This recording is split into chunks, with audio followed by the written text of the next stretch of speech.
जय माता दी दोस्तों, मैं आपका अपने न्यू ब्लॉग में स्वागत करती हूँ। आज मैं आपको पशुपतिनाथ व्रत की शाम की विधि बताने वाली हूँ। तो चलिए देखते हैं क्या कैसे कैसे पशुपतिनाथ व्रत की विधि होती है, पूजा होती है, उसकी पूजा की थाली कैसे तैयार करते हैं। तो चलिए देखते हैं।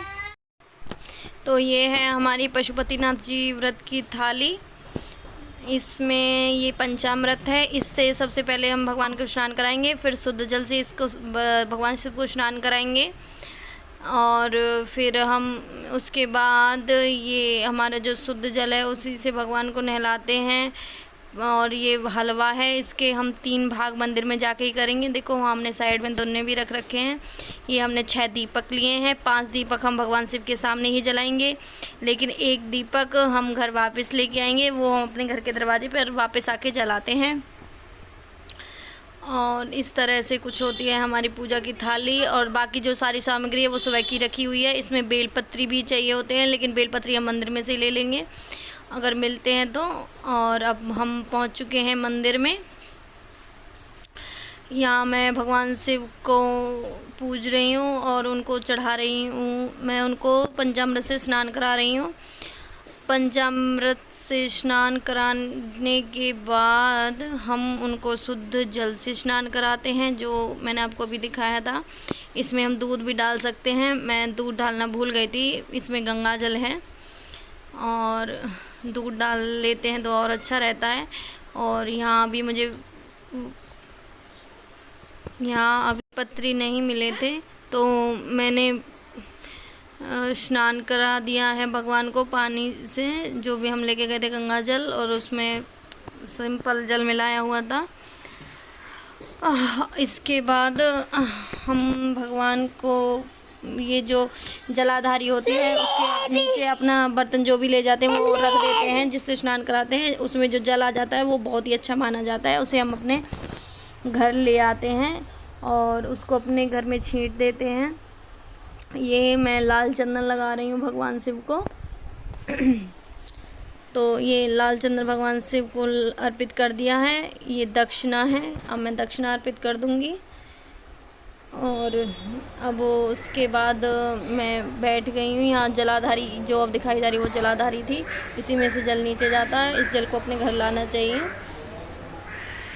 और ये हमारे यहाँ पर किसी ने उद्यापन भी करा है, जो कि नारियल और रखा है दक्षिणा।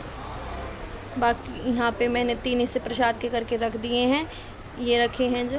और इनमें से जो कटोरे वाला है वो अपने घर ले आऊँगी, दोने वाला वहीं से छोड़ आऊँगी। मैं अपना जो मैंने तीसरा हिस्सा रखा है घर लाने के लिए, उसमें से सभी को भोग लगा दूँगी भगवान को। तो मैं भगवान को सबको भोग लगा रही हूँ उसी में से। जो यहाँ पे ये गणेश जी हैं उनको भोग लगा दिया है। ये कार्तिकेय जी हैं, अब हम कार्तिकेय जी को भोग लगा रहे हैं। फिर माँ पार्वती हैं, इनको भी भोग लगा रहे हैं। और भोले जी को हमने सबसे पहले लगा दिया था।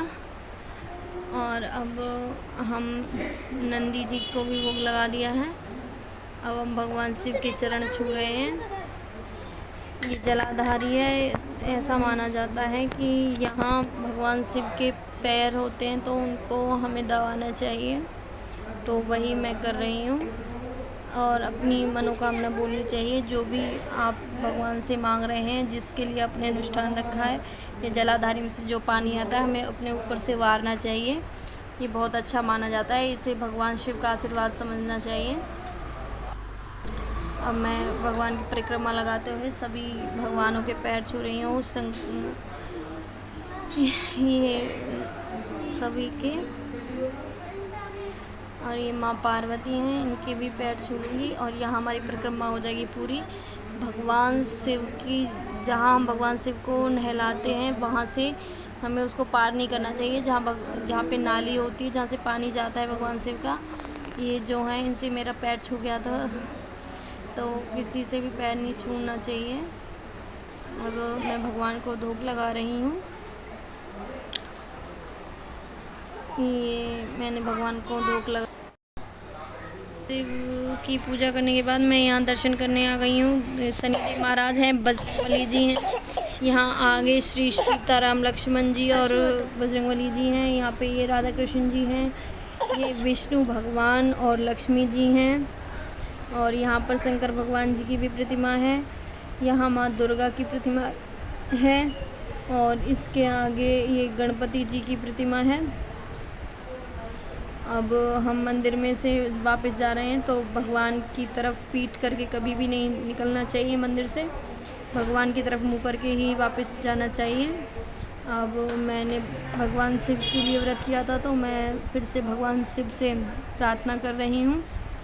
और अब भगवान शिव के दर्शन करने के बाद मैं वापस घर के लिए आऊँगी। अब मैं आ रही हूँ।